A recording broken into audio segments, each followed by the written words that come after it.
This is the Skeptic Squared podcast. A safe place to make light of sacred things. My name is Matt. And I'm Corinne. And in this program, we will be discussing current events related to religion, atheism, and skepticism. Our goal is not to insult believers, Although that will probably happen from time to time. but rather to share our point of view on these topics in a way which will benefit and entertain others. Or maybe we just want to stroke our own egos. You decide.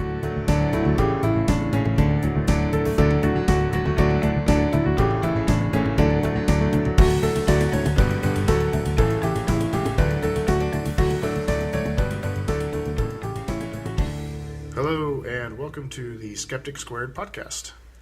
Today is Valentine's Day, February 14th, 2016, and with me is my festive Valentine's-themed wife.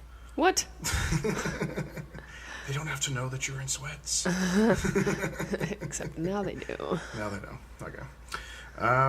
We got a bunch of different stuff to talk about. Let's start with, so last week we did a segment on Mormon-themed memes, and this week I have a follow-up. These are Book of Mormon Valentine memes. Book of Mormon? Yes, so they're themed with the Book of Mormon. Basically, they just take quotes from various characters within the Book of Mormon and turn them into cutesy kind of stuff. Okay. For instance, Nephi is one of the first characters that you come across in the Book of Mormon. And one of the first character, right? And like the first thing that he says is, "I Nephi, having been born of goodly parents," blah blah blah. He proceeds to talk about his dad being a prophet and all that kind of stuff. Okay, being large in stature. right. So this meme is a picture of Nephi. Okay, this is one of those like Mormon like paintings. I don't know the name of the guy who actually does these, but they've been around for years. And everybody looks like Vikings, essentially. Like, they just look like big, white, Scandinavian Vikings. Here, take a look at that. Oh, yeah. Yeah. So, not very Middle Eastern looking. No, they just look very tan. Yeah. Anyway, so he says, "I think we would make goodly parents."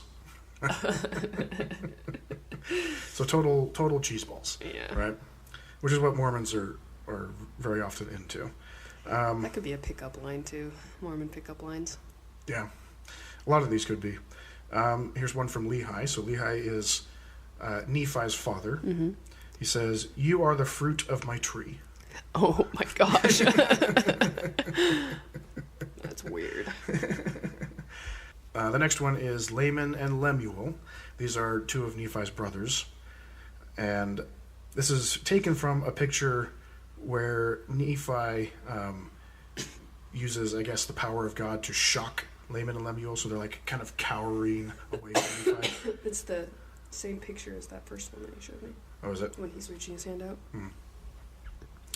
And it says, "My heart murmurs for you." Oh, by the That's way, not a good thing. No. Having a heart murmur. Yeah, these memes are posted on LDS.net.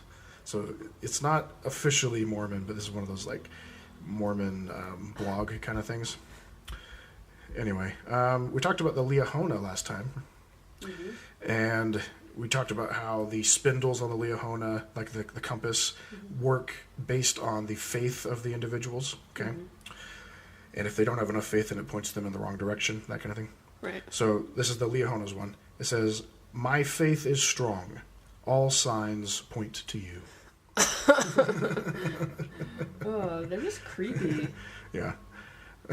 King Noah. Do you remember King Noah? Yes. So one of the bad guys in the Book of Mormon. He says, "Run away with me."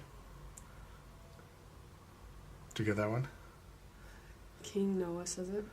So remember when King Noah has his, like, they're priests and they're all like wicked and idolatrous and all that kind of stuff. And then, Alma, like follows Abinadi, and then the Lamanites attack. And so like King Noah and his priests like run into the wilderness and steal a bunch of Lamanite girls. Oh. Right. The next one is from Alma the Younger. Okay, so Alma, the first senior Alma or whatever, was with King Noah. They run away, and then Alma takes his group and they start their own community. And then his son was super rebellious, right? He and was it the other king's sons would run around and like Sons of Mosiah. Yeah, they would talk bad about the church and how everybody's haughty and pious and all that kind of stuff.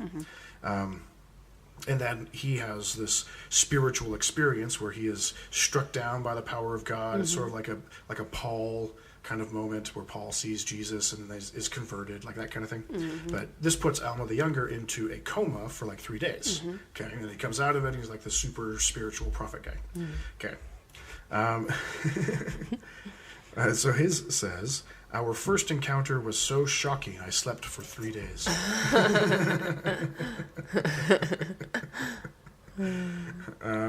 Ammon, do you remember Ammon? Cut off all the arms. Cut off all the arms, yeah. He did it in the service of the king, the Lamanite king. And he says, I only need your 2 arms around me. So, yeah, not the bags of arms that he chopped off, protecting the king's sheep. The wife of King Lamoni. So King Lamoni was the person that Ammon was working for. Okay. And do you remember what happened to him, King Lamoni? Yeah, he had a similar experience to Alma the Younger. Right. He kind of went into a coma, drained a bunch of things. Days. Yeah, it was a couple of days. And the people thought he was dead. Right. And King Lamoni's wife said, no, he's not dead. And why? What was her reasoning? Do you remember? It's like the funniest line in the Book of Mormon. I don't remember. To me, he doth not stink. Oh, yeah. Because he didn't smell yet. Yeah. Everybody else thought he smelled. But to her... She didn't smell anything. No, she didn't smell anything. That's So hers says, to me, you doth not stink. That's ridiculous. Yeah, ridiculous.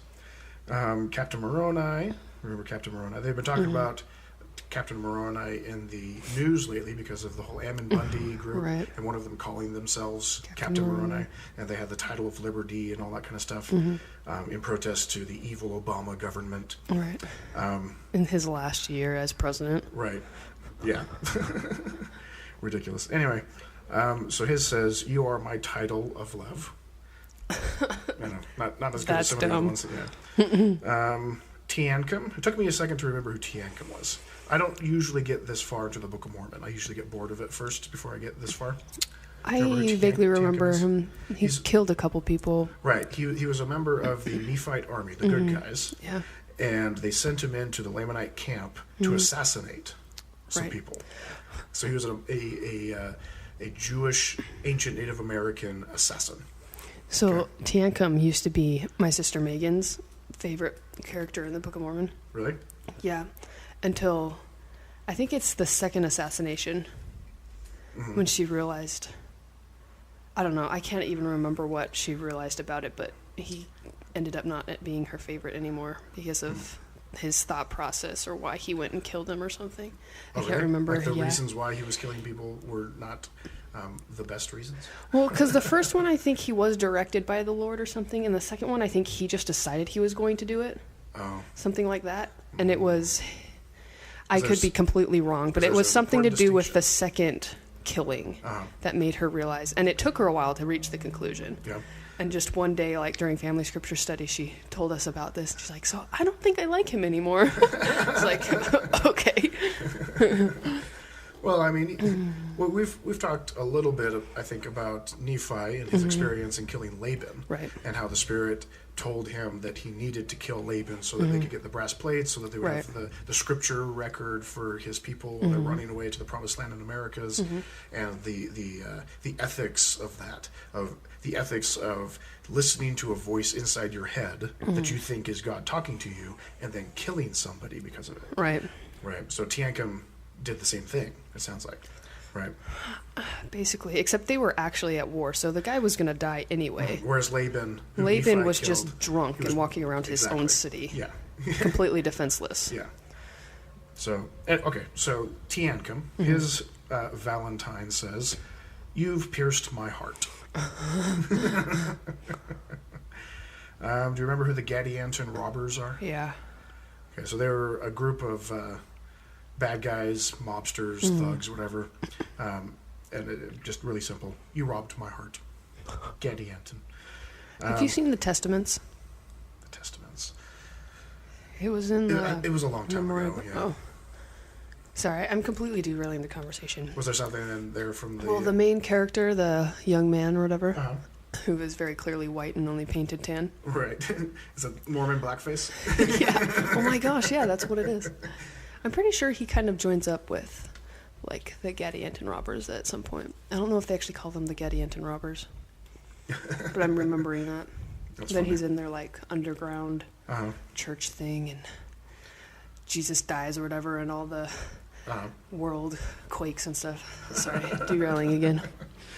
So, okay, the next one is Samuel the Lamanite. Do you remember him? He used to be my favorite. Yeah.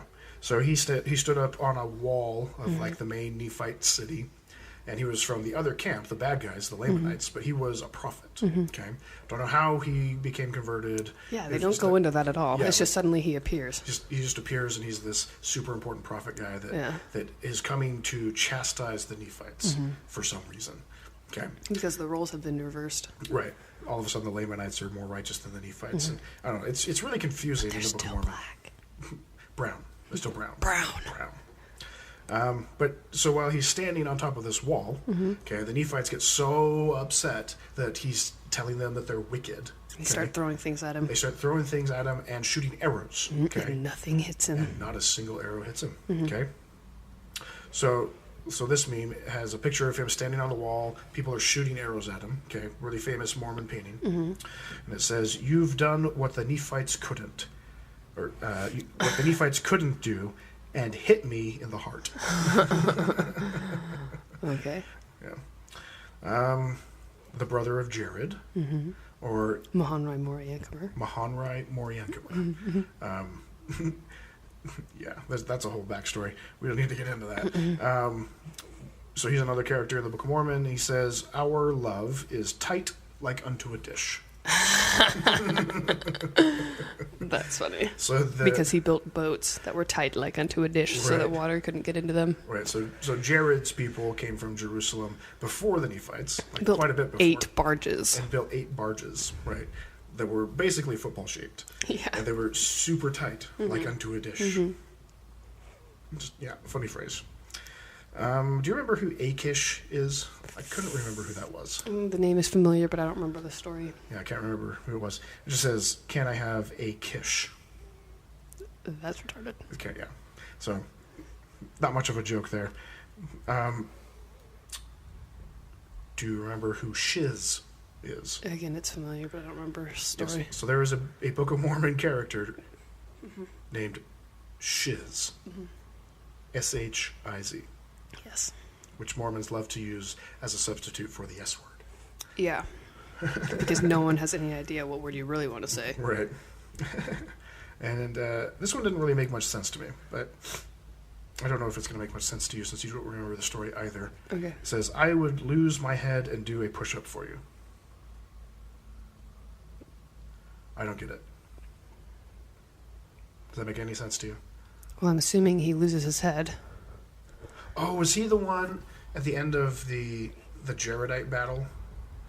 Like the commander? And then like Coriantumor chops off his head and he like pushes up and like tries to like grab at him or something and then falls back down to the earth. It's Probably. like the last person to die Yeah. in like the millions dead battle. You're probably right. I think that would make sense. Okay. There were a few more from this website. Other people like submitted them. A couple of them are okay. Not quite as funny as the other ones were. The anti-Nephi Lehis, we talked about them a little bit. They're the people that buried their weapons and made an oath to never fight anybody ever again. And then, regardless of what happens, never even to defend themselves. Right. Just dumb. Yeah. And then their sons became the stripling warriors. We talked about them a little bit. Because they didn't take the oath. Right. So they're not bound by it. Okay, so it's a picture of a Lamanite about to bury his sword and shield. Okay. Okay. And it says, "Our love is deeper than my weapons of war." Oh, good grief. Let's see. Here's another one for the brother of Jared. It says, "You light up my life." Because God lit up his 16 stones. Right. Yeah. Which is a movie. Well, not that particular story, but there's a movie called 16 Stones. Yeah, where they try to find the 16 stones that God touched and turned luminescent, so that the brother of Jared could get to the promised land with his barges. That's so funny. Yeah. The daughters of Ishmael. Do you remember who they were? Ishmael's daughters. The Ishmaelitish women that married Nephi and the brothers. Yeah, so at the beginning of the Book of Mormon, Lehi took his family out into the wilderness, realized that they didn't have any women for his sons to populate the promised land with. Mm-hmm. So they went back and found Ishmael, who had a bunch of daughters, and they convinced him to bring his family full of daughters with them so that when they got to the promised land, they could have lots of babies. Mm-hmm. Okay. None of them have names, by the way. None of them.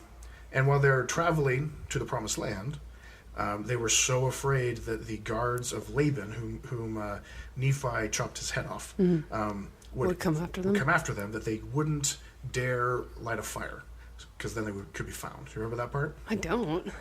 Okay, so yeah, they wouldn't light a fire. Okay, and as a result, they could only eat raw meat. Oh, remember that part? Yeah. Okay, yeah. So they're wandering around, the Middle East, eating things that they couldn't cook because they can't light a fire. Okay, so there's the daughters of Ishmael. Says, "I'd eat raw meat just to be with you." Depends on the raw meat. I'd eat sushi just to be with you. Yeah. We'll skip down to the last one. So this is the Stripling Warriors, who we've talked about. Yep. And it says, "Out of 2,000 young men, I'm the one for you." Bit presumptuous there. Yeah. Which is normal, I guess, for Mormon guys. It's pretty standard. Okay, so let's move on. Yes, please. It's quite enough Mormon memeing going on. So this week, you and I went to a public event, a press conference. Yes. And this is the first press conference I'd ever been to. Me too. It was kind of cool. There wasn't much press, though. Yeah, there was Fox 13, and then it turned out there was actually a representative from the Salt Lake Tribune. Oh, they just didn't make themselves known. Yeah, I guess. Anyway, so what they were meeting for was to discuss Jeremy Runnells. So Jeremy Runnells is a guy who started having doubts. Was it about 4 or 5 years ago, something like that, about the Mormon Church? 2012. Yeah.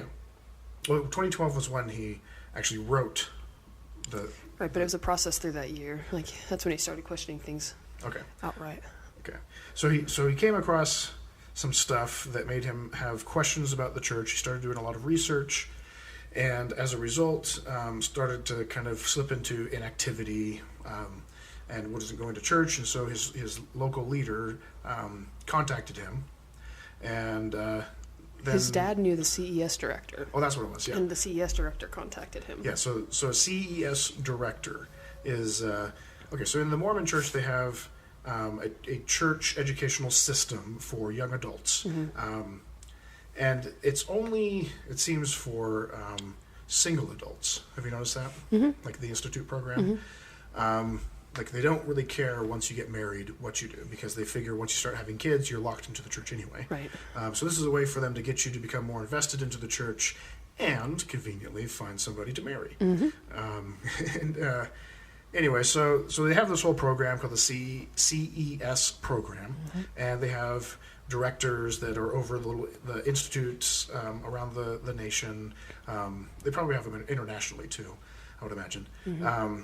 And they're basically teachers, okay? But they're teachers that... They're like principals of the institute school. Yeah, but they have a focus on church doctrine that is a little bit higher level than what you'll get like at a standard Sunday school meeting or any, that kind of thing. They get a little bit more in depth. They're supposed to be a little bit more knowledgeable of this stuff, okay? And surely somebody at that level has come across some of the problematic issues with Mormon history and should be knowledgeable of the church's response for that kind of stuff. So he thought, Jeremy Runnells thought, that this CES Director, it's really hard to say for some reason, CES Director, would be able to help him kind of resolve some of his concerns. So he wrote pretty much everything that he had a problem with. And it turned into like an 80-page document. Okay, he was pulling resources from all different sites, different books, talks. A lot from Mormon sites themselves. Right, exactly. Which became a lot more recently because the church has been issuing essays trying to explain a lot of these issues in a way that's favorable for the church. Which, I mean, we've talked about a couple of them. We talked about the one about Heavenly Mother. We talked about the priesthood, polygamy, I think, right? I don't know that we actually talked about that essay, but we've mentioned polygamy. Mentioned it, yeah. The role of women in the church, early history. Right. So the CES Director got this letter, okay? And he responded to Jeremy saying that he would take a look at it, he appreciated it, and that he would get back to him with some satisfactory answers. Okay. And Jeremy never heard back from him, ever. Still hasn't. Okay. Right. This is, a few years ago. He's still waiting, hasn't heard back from him. Well, he posted this letter online as a PDF file, and it just caught like wildfire. Well, he posted it to a group that he was in, just to some friends. He wanted them to make some like edits and just check it and read it over. They took it and then posted it online. Oh, I see. He didn't do it himself. I think that's a pretty important distinction. Yeah, because he didn't do it so it could go viral. Other people it resonated with them, and they were like, "Oh my gosh, we need to share this with everyone," and so they took it upon themselves to share it. Right, and the important thing to say about all this is that this is information that you can find like all over the place, but on Mormon websites. Right, but what he did is he consolidated it and just made it into like nice, bullet points. concise. Like a nice, concise document, so that it's easy to read, easy to reference. And that's why people seem to like it, because it's just bam, bam, bam, bam, bam, all the way down the list. Despite it being 80 pages. It's a pretty easy read. Yeah, so for anybody that's interested in looking it up, go to cesletter.com, and you can just download the PDF. He has an organization there that's trying to do more work to kind of promote it and help people that are having doubts. Anyway, so in this press conference, one of the big things that's been happening is he, about a year or so ago, got contacted by his bishop or stake president. It was a stake president, right? Which is like an archbishop for the Catholic Church. They're over a couple of different congregations. So like middle management, I guess, for the church. And they started having this series of talks between the two of them where, again, he was sharing his concerns and he was trying to get answers to these questions, okay? And the stake president did more or less the same thing that the CES Director did, where he said, these are interesting questions, I want to help you, I'm going to do a little bit more research, and hopefully I'll come back with some answers for you. Right, and he said that he would read the CES letter. Because in their first meeting he hadn't. He had no idea what he was talking about. Right. And then, again, kind of stopped all contact with Jeremy. Well, in the second, I think it's funny because in the second meeting, I think he only had 2 meetings with the stake president. And in the second meeting, he had it open on his laptop. And Jeremy just started asking like random questions trying to probe and see if he had actually read it. And he asked some random question about the moon landing and how Joseph Fielding Smith had predicted that we'd never leave the atmosphere or whatever. And the stake president answered as though he had read that in the document, even though it wasn't in the document. And so it was pretty obvious that he hadn't actually read it. He hadn't taken Jeremy's concerns into consideration. Yeah, he just wasn't taking it seriously. And that's the attitude that upsets so many people that have these concerns, is that they're just brushed under the rug. Nobody will listen to them. Yeah, they're turning it on to them and saying, it's your fault you're having these doubts. I don't have these doubts, so you shouldn't have these doubts, and you need to just sweep this under the rug and not think about it anymore, and you'll be okay. Yeah. The more you pursue it, the worse off you're going to be. Yeah. it's all about suppressing the information. Exactly. You know, which ties in nicely with a quote that I have from the Fox 13 news organization. So this is them quoting Jeremy at the press conference. He said, "Are you saying Jeremy?" Jeremy. Jeremy. Okay. It sounds like Jeremy. Jeremy. Jeremy. Sorry, I'm still getting over my cold a little bit. I'm glad you added that sniffle in. Anyway. I was starting to bug me. That I sniffled? No, Jeremy. Jeremy. So this is a quote from Fox 13, quoting Jeremy. Thank you. Says, I asked questions, I shared my concerns, and I shared facts and information that are backed by the church's sources and the church's essays, which we've talked about. So if sharing truth and publicly, which is the key, okay, It's public. is in opposition to the church, then I think that is a problem. And that really is the difference, okay?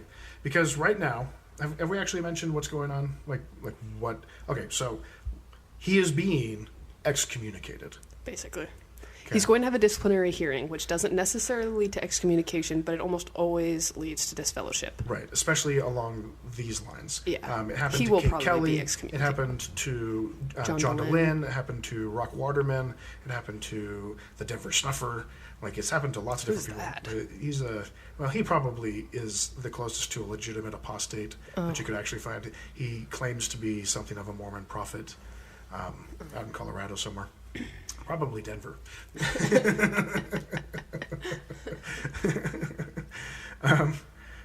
But the issue that the church really has with these people, and this was an issue back in the early 90s with the famous September 6 who were excommunicated, the historians who found a bunch of unsavory facts about Joseph Smith's polygamy and made it public, is that it's public. That's what they don't like. They don't like the fact that they make these issues known to the general population. Yeah. Everything has to go through the church. It has to have that Mormon filter. Okay, and if you don't do that, then you're in trouble. That's what happened to all of those other people. And that's what's happening to Jeremy right now. I'm sorry. I'm gonna over enunciate his name from now on. But it's the right way to say it. You're saying it correctly. Jeremy. There's another E in there. Jeremy. But yeah, so that's what they're afraid of, is the information getting out to the general population, and they won't necessarily go to Mormon Church sources to see if there is a reasonable response to it. But the thing is, they do a lot of times go to it. I think most people do go straight to Mormon sources first. If they've already started having doubts, I would guess that they probably wouldn't necessarily go straight to those, or they would read them in a different mindset. But yeah, if this happened to say my mom or my dad, they would go directly to LDS.org and start looking things up that way. And most likely they would be okay with whatever they found there, but... Right. It's okay, at least an explanation exists. Yeah, exactly. And that would assuage Yeah. a lot of the more faithful. Yeah. But when you really start getting into it, a lot of these issues just don't go away, because the answers that apologists and church leaders give for a lot of these things just... They either don't resolve the issue, right, or a lot of times they make it worse. They make it worse, or they just don't address the really big issues. Right. Like with polygamy. That polygamy essay, they finally admitted that Joseph Smith was a polygamist, but they didn't say exactly they kind of mentioned the 14-year-old, but they, explained it as being it was a different time period, and she was almost 15. Yeah, a few months shy of her 15th And they didn't birthday. go into the fact that they were having an affair before he finally married her. Yeah, and that was the first one. Yeah, that was the first one. Yeah. Yeah, and they didn't talk anything about him sending other men away so that he could marry their wives. Yeah. That is what really killed me when I read that. That is when I was like, okay, yeah, exactly. I don't think I can believe this anymore. Yeah. It's Joseph Smith was no longer a prophet. Yeah, he was clearly in it to manipulate women. Yeah, and that's why they don't publish stuff like that. Yeah. And that was the kind of stuff that got the September 6 excommunicated, because they discovered that kind of stuff. Yeah. Anyway, so it was really interesting going to this meeting, because there were probably 150, 200 people there, something like that. It was at capacity, and capacity was 200 to 300 people. Okay, so yeah, so there's probably about 200 people. Yeah, there. probably at least 200 people. And it was just interesting because like they were all normal people. Mm-hmm. They all had the same kind of experience that you and I have had with the church. Mm-hmm. And we actually ended up sitting next to a guy who I had never met. Mm-mm. We just started talking, and like his experience is, I mean, it's just amazingly similar to what I went through, except that he had the added baggage of having a family and like, a couple kids and that kind of stuff, which just completely complicates leaving the Mormon Church in a way that, I mean, it's just dumbfounding, the way that they can latch on. And that's why a lot of people get stuck in the church. Anyway, so is there anything else from that experience that you want to bring up or touch on? Any quotes or anything that he said, or anything that John Dehlin said? John Dehlin was the guy who interviewed him, which is available probably on Mormon Stories if you go to their website. I can't remember any specific quotes. I remember thinking he said a few really interesting things. I mean, his big thing was like he didn't know why he was being called into the council. Oh yeah. Let's talk about that. And John Dehlin tried to explain it to him, but he was like so adamant. Well, it doesn't make sense. Right. So there's the aspect of him being labeled an apostate, and so he went to the General Handbook of Instructions to see what their definition of apostate was, and he went down the list and said, well, that doesn't apply, that doesn't apply, that doesn't apply. The first one kind of applies. Yeah, it's a little bit of a spin, and really what it comes down to is that this document, whether he intended for it to become viral or not, has become a go-to resource for people with doubts and ex-Mormons to point people to. And some people are legitimately trying to get people out of the church using this document. Right. Okay. That's not that doesn't necessarily mean that he is actively trying to do it, but that's what they're trying to pin on him, is that he is actually like causing people to read this and leave the church because of it. Right. Right, and that's what he kept saying. It's like, I'm not the one that's telling people to leave the church. I'm not encouraging people to leave the church. It's the information. Exactly. Information that you can find on LDS.org in these essays. Like, it's not me. Yeah, exactly. But the other thing was, initially, the stake president got a hold of him to set up this disciplinary council. Randomly out of the blue. Yeah, just out of the blue. So it was like a year after he had his last meeting with him. And Jeremy's like, oh, okay, well, Jeremy he has a family member that's in hospice, that's very ill, and so they have this family situation that he wanted to be taken into consideration, and have the disciplinary hearing in March. Okay, so they can have their time together with this family member, and anyway, so initially the stake president said, okay, like we can do that. And then later that week or the next week or something, he got back to him and said, we're doing it on February 14th. Okay, so now the running joke is that the church is having a quote court of love on Valentine's Day. Yeah. Court of love is a nickname for disciplinary hearings. Right. It's kind of a snarky term. But there was a development, was it a day or 2 days after this press conference came out, the stake president contacted Jeremy again and said, we're going to do March. So yeah, it was like 2 days after the press conference. So maybe the press conference helped influence that. Right, well, he got a lot of support from it. Like, it just blew up on Reddit. Yeah. It's like, do they not have, well, I know that they have a PR department. Yeah. The church does. They just don't think sometimes before they do that. It's like, this just got so much more attention than it could have gotten. Right. Just by that simple little and gaffe. so now more people are going to be reading the CES letter to figure out what's going on. It's like, they're shooting themselves in the foot. Yeah. And John Dehlin said something like that. I can't remember what. I don't remember. It was funny, though. Yeah. Anyway, so I think that's about all I have.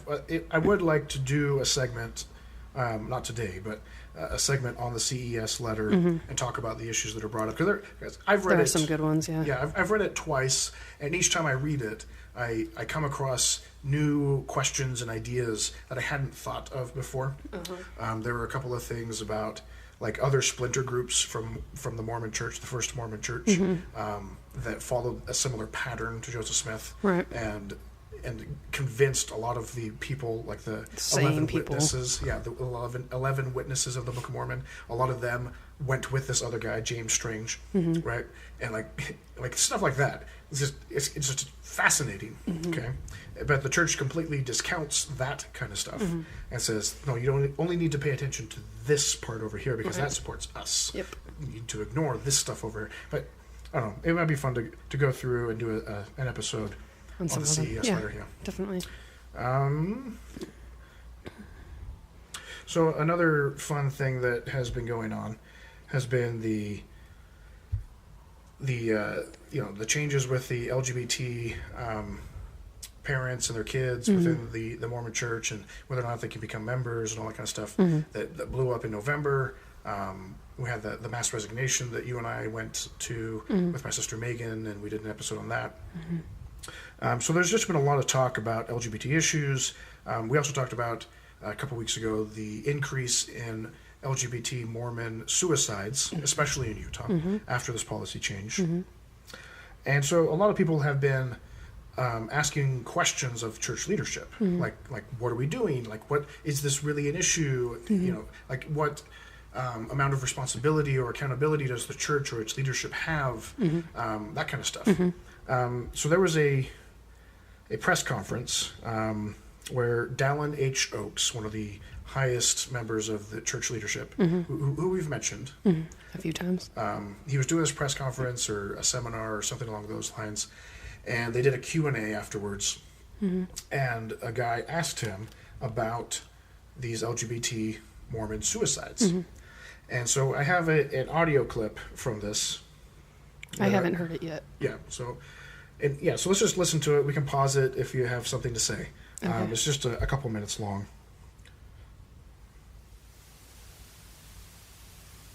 Regarding social warfare, like you said, less than a year ago, right here in Washington, D.C., my friend killed himself.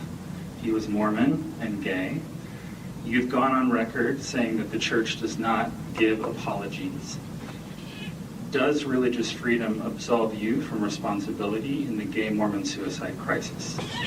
Okay, do you understand what he's asking? Yeah. Okay. So he's just, okay. Moving on. I think that's a question that will be answered on Judgment Day. I can't answer that beyond what has already been said. What has already been said? Have they said anything? He's probably talking about something after the Deseret News did that article. I don't know. I can't recall any official statements, but I know. I'm trying to remember what that article said. I'm pretty sure it's only that article. So is he claiming that the Deseret News article on the issue is sufficient commentary from the church? Well, probably. It's church run, so they got those directly from the church. Yeah.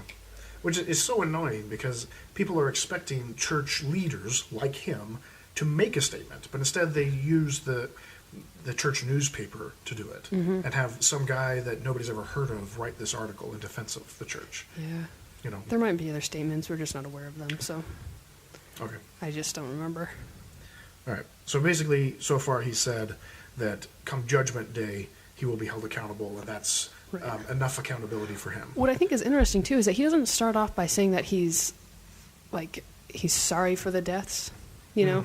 Like, I mean, at least in the article, they kind of did that. Like, they are mourning with the families of these people that are killing themselves. Like, he went straight into, I'll be held accountable on Judgment Day. Right. Like, he completely discounted that this man lost his friend right. to suicide.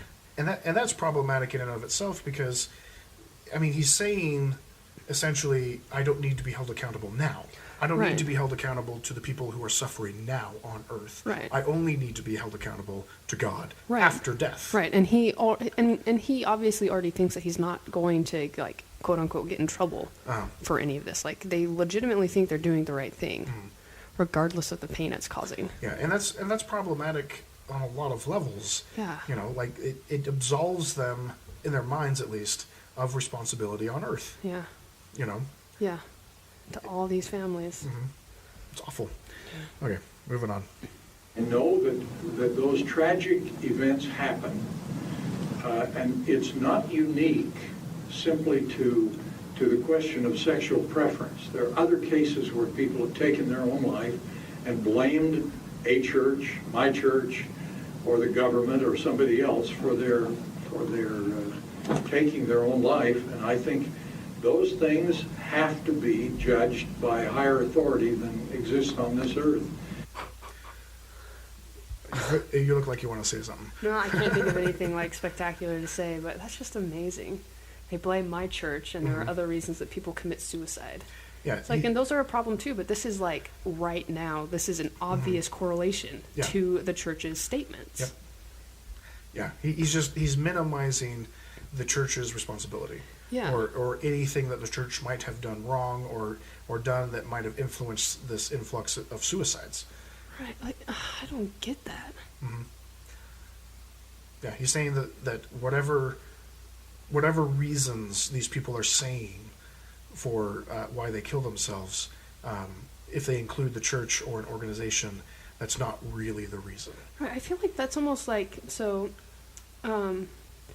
it's like a person that goes into therapy like later on in life for depression or like suicidal thoughts because of like abuse that they suffered as children, which is pretty common. And then, you know, you can link that back to like the way that they were treated as children or Yeah. like their parents or whatever, but that's like the parents saying it's not my fault, it's the way the child took the information or what I told them, you know. Right.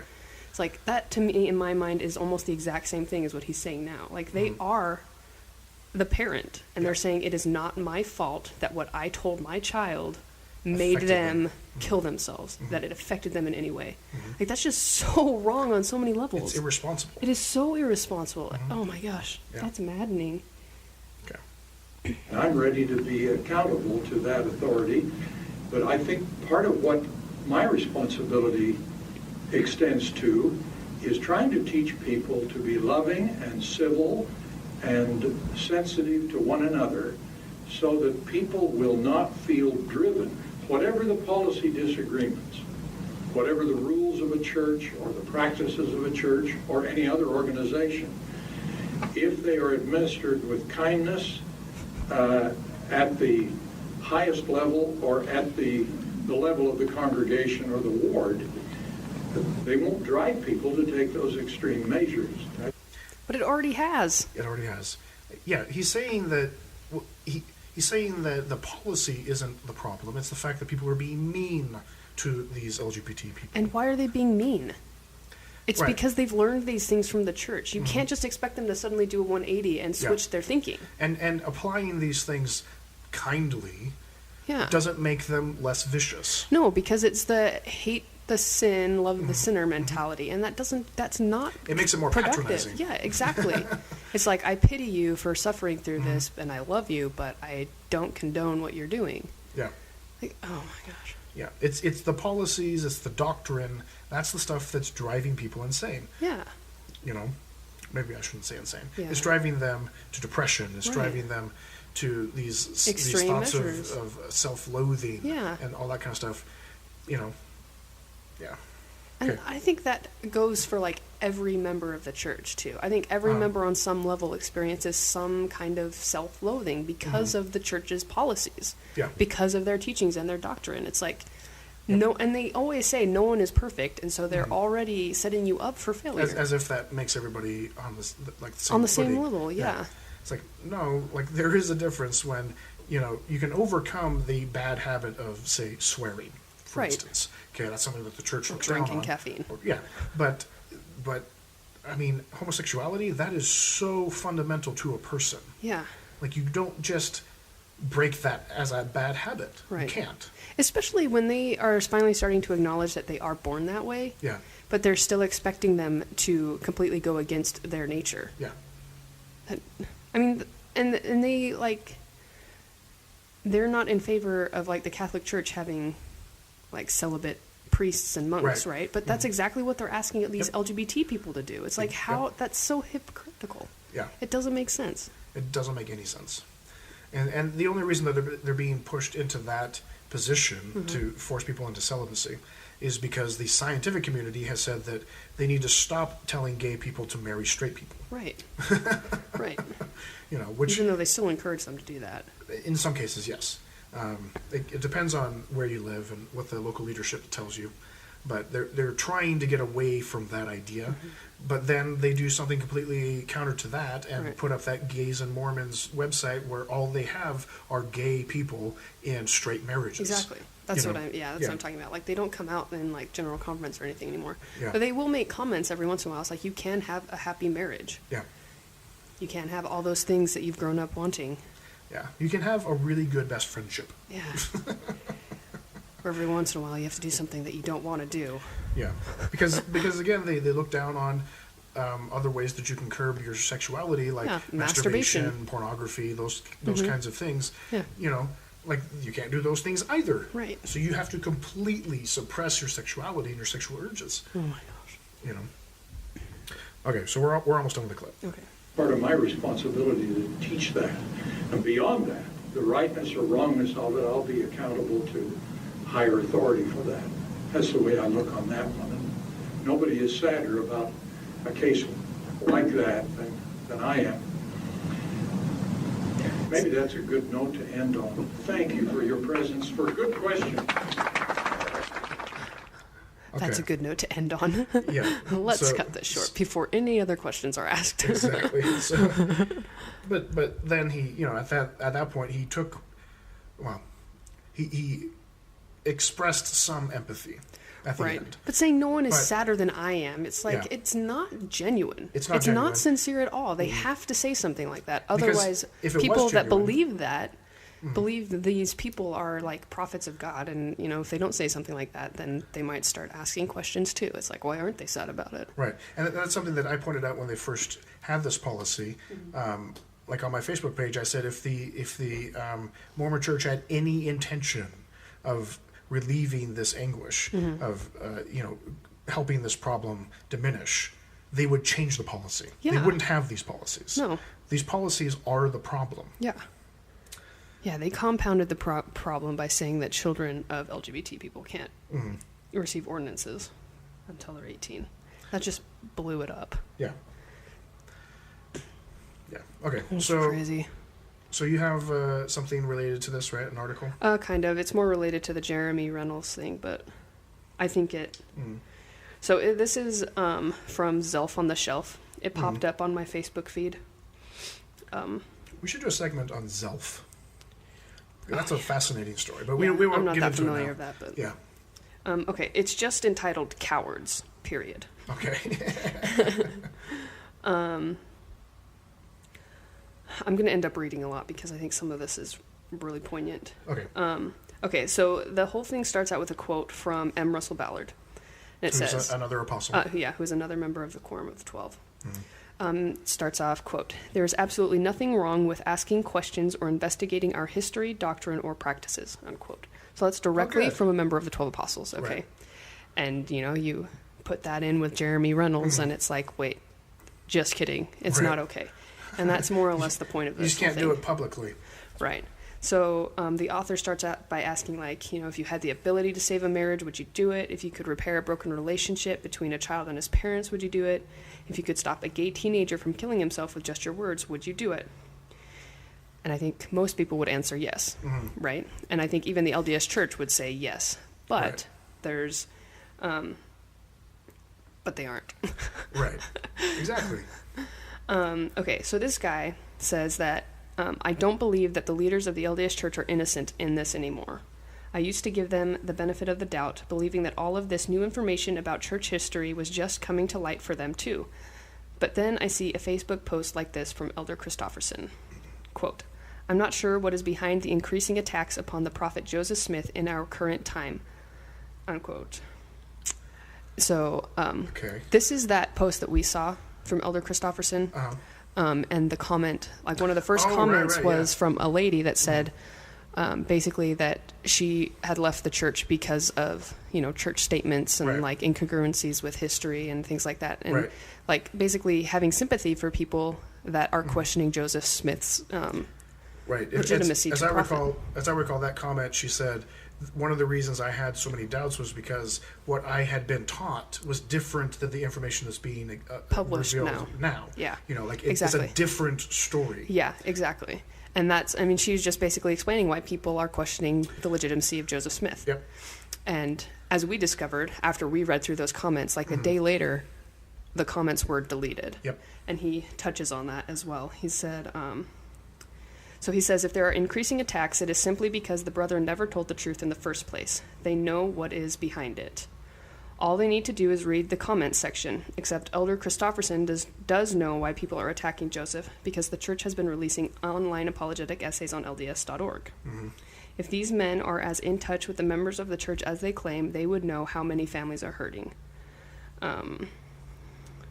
Which is a growing number. Right. He goes on later to say, these members were destroyed because these men lacked the courage to tell the truth when it mattered. Mm-hmm. And then he starts talking about Jeremy Runnells and the CES letter and how he's supposed to have a court of love on Valentine's Day. This was published just before they came out and said that he wasn't going to have it until March. Right. Let's see. So So the author is basically saying that the church is just saying that Runnells is a bad student of the gospel and that no blame lies with its teachers. Oh, yes. Let's see. He's way more studious about this than most general members. Yeah, exactly. He has read all of the Yeah. essays. He keeps up with it. It's not like he just closed the case as soon as he was done with this letter. It's a living document is what he calls it. He keeps adding amendments. He even has a whole section at the end of it where he's like, okay, I got these things wrong, and this is where I got them wrong. This is the source that I got it from. Didn't he say at the press conference that as time has gone on and the church has been publishing more essays, he has included those essays? Yeah, he's got links to them at the beginning of the beginning of the article. He's like, read these first. Yeah. He's not omitting any information. He's being completely open with where he gets his sources, what other sources you can read, where he got things wrong. He's more honest than the church leaders are. Yeah. However biased they might accuse him of being. Right. Okay, so this is kind of where I really wanted to start reading. Okay. So the author says, to the leadership of the church in the upper rooms of your fine sanctuaries, you are moral cowards, gripped by what I can only assume is fear. Your lack of action is destroying families. You claim a connection to God, but you never seem to bring clarity to your troubled saints.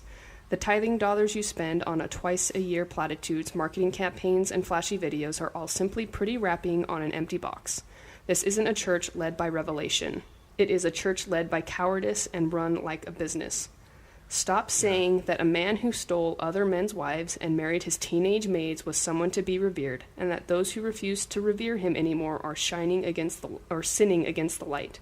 Stop giving me excuses for sexism, racism, homophobia, and polygamy. Stop twisting the truth to explain horses and DNA. Stop showing me the gold plates and bring out the seer stone. Stop forcing my little sister to sing that Brigham Young was a prophet. Now I was getting personal. Yeah, but that was where I was like, okay, I just need to read this because he's just very open about this is what you are doing and this is why you need to stop. So he calls them cowards right after that. He says, as long as you let families fall apart, you are cowards. As long as you punish those who ask questions and never allow yourselves to be held accountable for answers, you are cowards. And that's what we just heard in Oakes's, clip. He doesn't feel accountable. He takes no responsibility, and he's like, well, a higher power is the only one that can do anything to me. Yeah, it's like listening to a mafia boss. Yeah. Saying only God can judge me. Yeah. Yeah, exactly. So, and then, at the very end of it, he says, we aren't the ones who aren't strong enough. The ball is in your court. Dare to do right. Stand up for the families you claim to defend. Stop being cowards. Stop the lies. Start apologizing. So, I don't know. That was really powerful to me when I read it the first time. I just wanted to share it. Yeah, no, that's good stuff. Yeah. And this is the mentality that is growing within the church. the guy, I forget his name, that does Zelphontheshelf. Mm-hmm. It's him and another, I think, lady, who have, within the last, 2 years or maybe even just a year, started to have doubts and have left the church. Yeah. And so for them, it's incredibly fresh. Yeah. For me, I've been out for a while, and Right. so I don't know. I don't know that I necessarily fit the outside looking in paradigm. Not quite yet. Not quite yet. I still feel like I'm very much an insider Right. because I still live in Utah County. Right. We still have family that's really into the Mormon Church. Right, and I make it a point to keep up on a lot of Mormon issues. Probably more so now than I did when I was in the church. Oh yeah, me for sure. I didn't care. Yeah. Mostly because I was afraid of it destroying my testimony. Oh really? Yeah. I didn't read anything. I wouldn't. Mostly because I interesting. already had like doubts and stuff, and I just didn't want to Entertain think it. about it. Yeah. So it was like whatever I hear, that's all I'm going to take in. Yeah, I guess I did a little bit of the same thing when I was at BYU. When I started to realize that I had doubts, but I wouldn't actually acknowledge them openly, even to myself. But I would still like subconsciously know that the reason I wasn't really dating very many people was because I didn't want to get involved in a serious family, relationship, yeah. relationship with kids and then Right. have all of my doubts. Like, I could see it on the horizon, but I didn't want to admit it, Right. like that kind of thing. Yeah. Yeah, that's interesting. I don't know. I forgot what I was going down. But anyway, We were anything just else? talking about reading all this stuff. Yeah. It's just a growing trend. It's going to become a bigger and bigger issue. This the CES letter. I mean, it's going to become more and more popular. It's already had 600,000 downloads. Yeah. And it's only going to become Bigger. because of this whole fiasco with Right. excommunicating Jeremy. Right. And he's making it more available to people Yeah. through, yeah, Various resources and stuff, Yeah. which are all available on his website. or will be. Will be. Anyway. Well, that was it that I had on Zelphontheshelf, but I do have another article. Do you? Okay. Yeah, it's a complete departure from what we've been talking about, though. Okay. I just think it's interesting. What do you got? So this is from LDS Living. It was an article, again, that I found on Facebook because a lady that is in my parents' home ward liked it and commented on it. She tends to focus on articles like this that have to do with like marriage and stuff because she was divorced in like the last 10 years or so, and it was kind of a messy thing. A Mormon divorce? A Mormon divorce, yeah. She is LDS. So it's very messy. Yeah. Because you have the added baggage of, I mean, every divorce you have to split up assets, you have to talk about custody if there are kids, and all that kind of stuff. Right. But Mormons have the added stuff of what their marriage means for eternity. Exactly. Right. And just from what I've gathered, because I didn't know anything, like I didn't know why they were getting divorced at all, like when I was living at home when this was going on. But from comments she's made, like the story has come more to light for me. Okay. It's what it sounds like is that they were having problems very early on in their marriage, but they already had some kids. And so they kept in the marriage because they had these kids, the whole eternity thing, and he probably was still going back and forth between his doubts too. But one particular comment it had to do about, I think, pornography Okay. and sex. Oh, it was the one we talked about it a couple of episodes ago. Okay. 5 myths I learned in the church about like sex. Oh, okay. Do you remember that? Yeah. She commented on that one, and her comment revolved around. It basically said that her husband wanted to do things that she wasn't comfortable with, and that's the reason why they ended up getting divorced. But she blamed it on him, not that she was unwilling to do anything. Like she wasn't a huge proponent of those 5 myths. Okay. She thought that this girl had it wrong. But anyway. But again, that girl wasn't Mormon, so Exactly. her perspective is totally different. So crazy. Yeah. She sounded LDS. Yeah. Well, fundamentalism is one flavor. Yeah. Okay, so anyway, this article is called "We All Marry the Wrong Person at First." Okay. I guess it was first published in Meridian magazine. Which is a church magazine, isn't it? Yeah. But not necessarily officially endorsed by the church. Just one of those Mormon things that people just have made. Right, I guess. So I think this this particular section of the magazine, this man, Jeff Sturer, I don't know how to pronounce his last name, Okay. but he is like a family marriage counselor. Oh, What is that? Yeah. Family marriage therapist, whatever. Yeah. Marriage, family life therapist. Right. And so every once in a while he writes in the column, like people will ask him questions and he'll just answer the question in the column. Like a Dear Abby kind of thing? Yeah, kind of like that. So the question is kind of long, so I don't think I'll read it verbatim, but the basic gist of it is that this lady writes in and says that her marriage doesn't feel right. Okay. Things that feel right in her life are her religion, her career, and even her kids feel right to her, but her marriage just has never felt right. And she's struggling with that. She has like 4 kids or something like that. She gives a little backstory. Like when she was engaged, her dad tried to encourage her to break off the marriage because he didn't think they were right for each other, and she stubbornly refused and still went through with the marriage. And so now she's hung up on this thing that her dad said that they weren't right together or whatever. And so now she's wondering if she made the right choice or where her life would be now if she hadn't married this man. And she says that talking to her husband about this would not be productive. Okay. And so he writes in and says... Her husband writes? No, Or, sorry. the Jeff guy? Yeah, the Jeff guy, the therapist dude. Gotcha. He basically says that... So his first line is, I believe there comes a time in marriage where we have to consciously decide where we stand and what we want. For some people, that happens before we marry someone. For others, it may happen 30 years into the marriage after they've built a life together. And I feel like right there it's kind of problematic. Like, I don't know, like, how do you last 30 years in a marriage happily and only start addressing these concerns then? Like, I feel like that's a fundamental problem. It sounds like they've just been avoiding it. Exactly, with religious marriages. And 30 years into the marriage, that most likely means that all of your children have grown up. Like, you're not addressing anything until your children are out of your lives. Which is really common. Yeah. Because it's all about saving the marriage for the kids. Yeah. In the next paragraph, he starts talking about divorce. He says, basically that he has seen situations where divorce makes sense, where like abuse has been involved or addiction or there's affairs. But he concludes the paragraph by saying, I have seen more situations where divorce didn't make sense. In fact, it rarely makes sense, especially when there are children involved.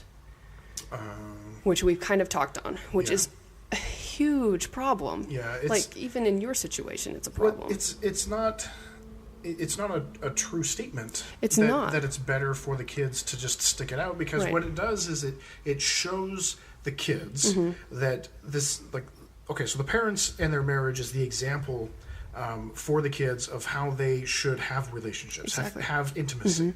Okay, that's how the kids learn intimacy. Yep, it's an example of what their marriages should be like. Right, and if their example is that these two people, are forcing themselves to stay together to protect the feelings of the children and never addressing each other, they're probably not showing affection, intimacy in front of the kids. Right. Okay, they're probably just distant towards each other. Okay, that's a very, very common thing where they're just kind of in the same house, so they're just living in proximity together, but they're not intimate together, and the kids see that, they pick up on that, and they pick up on it in a way that is, I don't know if it's necessarily worse than a divorce or more blatant than a divorce, but kids pick up on it, you know, and to say that a divorce is automatically a bad thing whenever it could be avoided necessarily.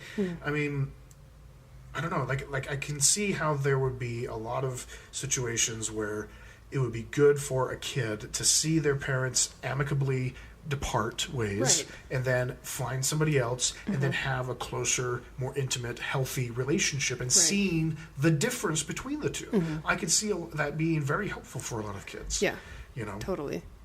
The church fosters this feeling of being, you have to make sacrifices. And you can't be selfish. You need to be selfless. Right. And that plays, I think, in large part on this whole idea of don't get divorced. Because if you get divorced, you're being selfish. You need to sacrifice your happiness for your children. And that is, I think, extremely unhealthy. Yeah. Because you need to be selfish on some level. You need to be happy in order for your children to understand what happiness can be. Right. You know? Because, again, the parent is the example. Exactly. You know? And I don't know. It's just an awful situation. Divorce, while not a great thing, is still better than trying to stick something out for 30 years. Right. Well, it's not a good thing and it's not a bad thing. It's a thing. Yeah, it's just something that sometimes needs to happen. Exactly. Like sometimes it is the right decision. Yeah. And not just because there's been abuse or addiction or an affair. It's you just can't make things work out. You don't agree on things. It's really hard to come to a middle ground sometimes. Yep. And I think that happens a lot in LDS marriages due to quick getting married quickly. Like they don't establish a relationship where they really understand a person before they get married. Yeah. And he kind of talks about that in here. He says blowing out of your marriage to answer this question would be selfish and destructive to your children.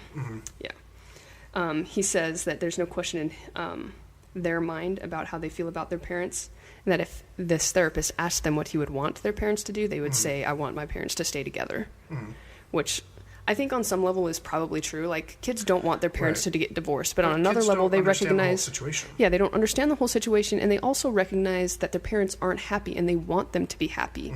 And if it's explained to them in a way that they can understand why they're getting divorced, like they'll be okay with it. Yeah. You know, there'll still be sadness. There'll still be times when they wish their parents were together. But overall, it's a lot healthier for everyone. Yeah. You know? Let's see. Okay, here we go. This is where the title of the article comes in. He says, I believe we all marry the wrong person when we get married. Right off the bat, do you have anything to say to that? It sounds like he's trying to lead us, like he's fishing for something. Like he wants us to think about a particular thing, but I'm not entirely sure where he's going with it. So right after that, he says, none of us are who we need to be when we're first married. Our reasons for getting married are often about us. We tell ourselves things like, he's just like me, or she likes what I like, or he's attractive to me. So these are all very superficial things. And in the LDS world, I would say this is valid. Like it's definitely what goes through a person's mind. It's like I'm attracted to this person, we like quite a few of the same things, we get along really well, we have good conversations, so let's get married. Yeah. And that's both active fine. In the church. Yeah, exactly. He's a priesthood holder and a return missionary. She goes to church all the time and participates in activities. Like it's just like those are all good things, but it's not like a good foundation, I think, for getting married. It's how do you guys get through an argument? Do you guys agree on really fundamental things? Like, do you have the same values? Do you want to raise your children the same way? There are a lot of other things you need to discuss and get to know about a person before you get married. And I think in a large part those aren't. Communication skills are definitely a big part of that. Yeah. And a lot of Mormons avoid difficult conversations because, again, they're taught that contention is of the devil. Yeah. And arguing is a bad thing. It's a negative thing. Yeah. It's like that's not always the case. Sometimes you just need to hash stuff out. Yeah, exactly. You know? Like I've never seen my parents argue in front of us ever. Yeah. I know there have been arguments, and occasionally you can tell that they're frostier towards each other. But like you never see anything resolved.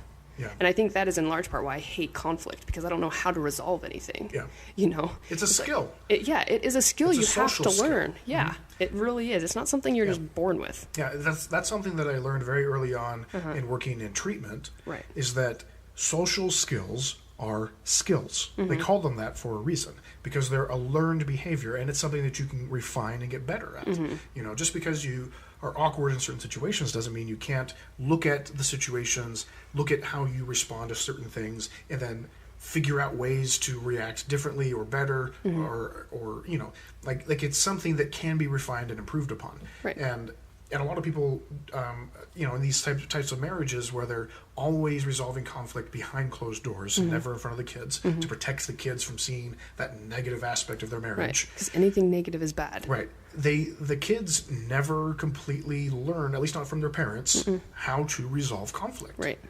You know? Yeah. I mean, I didn't. Yeah. You had to work with troubled teens to learn that. Yeah, exactly. Like I learned it as an adult. Yeah. You know, and it wasn't an easy thing to learn. You know? Oh, yeah. So he goes on to say that your hearts have to be changed, not by forcing yourself to love your spouse, but by asking God to transform you and give you capacity beyond your own. So basically, turn it over to God. Like, you can't force yourself to love someone, but you need to change your heart, and God is the only one that can do that.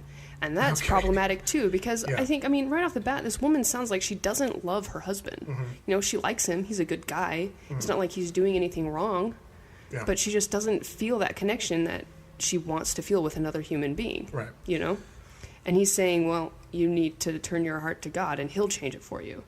And like, it's like, you don't need to change your heart. God needs to change your heart. God needs to change your heart. Yeah, you need to let yourself have your heart changed. And it's basically implying that she doesn't want that right now. Right. And she thinks that she's just supposed to force herself into loving her husband. Which, again, is just awful. So good marriages are built by two people who are constantly asking themselves what they can do for the other person to ensure their comfort and happiness. They aren't constantly taking their own temperature to see how they're doing. Yeah, it's problematic, but at the same time, it's kind of true. It's like, yeah, you want to make sure your spouse is comfortable, is happy. You're doing things to, like, show them that you love them and, you know, taking care of them or whatever. But it also has to be, like, honest. Yeah. Well, I think there needs to be a distinction made between codependency and interdependency. Yeah. You know, where codependency is you basically cannot function without another person helping you. You know, you look at people who are constantly in relationships. They can't be single for more than like a couple weeks kind of thing. Right? Like that's the classic example. Or you look at kids that just have these very unhealthy outlooks at what it means to be a kid and have a parent. You know, like they're constantly looking for some kind of, you know, somebody to fill that gap. Okay. Usually those are like abuse cases. Right. Reactive attachment and that kind of stuff. Interdependency would be two people that can be functional by themselves and choose to function together. Like it's cooperative. It's working together in different things because you want to, because you enjoy it, because it's mutually beneficial, but not in a way that you are dependent on each other. You can still be independent on your own. Yeah. Like, yeah. It's not something that comes up a lot that I've seen. Interdependent? Right. Yeah. Yeah, I would say in a lot of cases, especially around like where my parents live, a lot of those people are in codependent relationships. That's just been my experience in the church anyway. Right. I'd say even to some extent my parents were codependent. At least my mom was for quite a while. Only recently she started like realizing like that there's a difference. You know. And that I think comes a lot from the patriarchal side of our society. Totally. Where women are encouraged to be the homemakers, to stay at home. Yeah. To You not need have the a man to job. provide stuff for you. Exactly. Like you are there to help the man be a provider. You know, and so men end up being a little bit more comfortable as an independent, functioning adult, and women become dependent on men. You know, and that has been the paradigm for centuries. And because of that, you know, going back to the divorce thing, a lot of women couldn't get divorced. Right. If they did get divorced, they would become social outcasts. Yeah. You know, They were like pariahs. second-class citizens. Yeah, and it would be super difficult for them to find a man willing to take them. You know, and now with women's suffrage, and you know, women have the right to vote. They can go get jobs more, you know, more easily than in generations past. They've become less dependent on men. Right. And that is part of the reason I think that we've seen an increase in divorces. Because finally, a lot of women who, you know, in generations past would not have been able to get a divorce can get a divorce and can still function. Right. You know. Anyway, that's a bit of a tangent. It still applies. So it just ends with him saying that even though you second-guessed your choice years ago, you can choose to love your husband every day, even though he said above that you can't choose to love someone. Right? So this is not a very well thought out argument. He says, by doing that, you are acting in a way that reflects your commitment to turn toward each other. I am confident you can turn your heart to your husband and experience the love you've been missing. So I don't feel like he ever really answers her question, except to say you need to stay with your husband and you can choose to love someone. Right. Well, this is the problem that I have with these sorts of columnists in general. So they like to use sound bites as if they are addressing an issue. Right. When what they really need is a therapist. Okay. The people, like this woman, is having these issues. She needs to go talk to a counselor. Right. Okay. Not talk to some guy that writes a column and we'll give her just these little bits that might apply, might not apply, and it's just him opining on stuff. Right. Like, they need to talk to somebody where they can talk about the details of their specific situation and go over it Right. with somebody who has actual training. Right. You know? Yeah. Yeah. I just kind of want to go over about the author. I wanted to read it just because. So he's a licensed marriage and family therapist based out of St. George. He owns like a counseling thing, which is an outpatient treatment program for couples and individuals impacted by pornography and sexual addiction. Oh my gosh. So this is where this man is coming from, which I think is important to understand when you read the article. Right. So he's openly accepting a branch of science that has not been openly accepted by the majority of science. Yeah. So he holds a bachelor's degree from BYU in communication studies and a master's degree in marriage and family therapy from Auburn University. Huh. So, I don't know. Okay. So yeah, that's all I really wanted to touch on with him. But yeah, it's like just kind of an interesting article. Yeah, it's like we talked about with our episode on porn addiction. It's like they have these treatment centers where it's all LDS based. It's counselors who have, again, marriage and family life training, where they come at it with an LDS perspective, and it's not therapeutic. It's not scientifically based. It's all about promoting their religious beliefs. Yep. Yeah. And which is a huge problem. Because again, it's not scientifically based. It's not scientifically based, and it just gets in the way. It's like, well, you need to focus on your eternity in like your eternal life, but you're just going to have to be unhappy while you're alive. Right. Everything that they do in those treatment centers has to be consistent with what their church teaches. Yeah. It has to. Yeah. Which is an obvious bias, which is hugely problematic for science. Yep. Yeah. It goes against everything in the scientific method. Anyway. All right. Well, I'm done with that one. So. Okay. Well, I think we're done. Cool. I think we're done. Yeah. That's our show. Thanks for listening. Yay! I just get so excited when I do that, right? If you would like to contact us, you can do so by emailing us at skepticsquaredpodcast@gmail.com. And our show's blog is at www.skepticsquaredpodcast.blogspot.com. You can rate us and review us on iTunes, subscribe. I think that's everything I got. Cool. Yep. That is our show. See you later. See you later. Talk to you later. Listen to you later. Listen to you.